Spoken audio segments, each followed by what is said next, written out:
বাবা কয়টা টিয়া সাহায্য করবেন? চাচা এখানে বসেন, আপনার সাথে দুইটা কথা বলি। এখানে বসেন।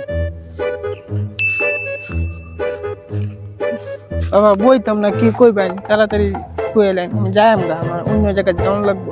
চাচা সকাল থেকে আপনি কয় টাকা পাইছেন দেখি তো, কত পাইছেন? বাবা মাত্র আইছি, এখন একটিও পাইছি না।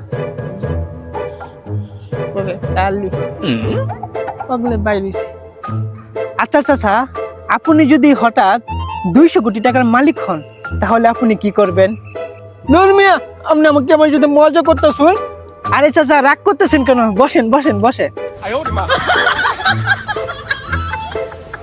যদি আপনি হতেন তাহলে কি করতেন আর কি জানতে চাইলাম। আরে বাবা, সিরা কাটার তলে তাইকা লাখ টিয়ার স্বপ্ন দিয়ে আমাদের মানায় না। তারপরেও আপনি যখন কইতাছেন, মনের মধ্যে তো একটা আশা তাহি সবারই।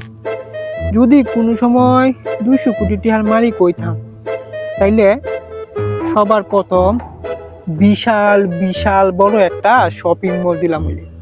বাহ চমৎকার, আপনার চিন্তাধারা তো খুব সুন্দর। তারপর?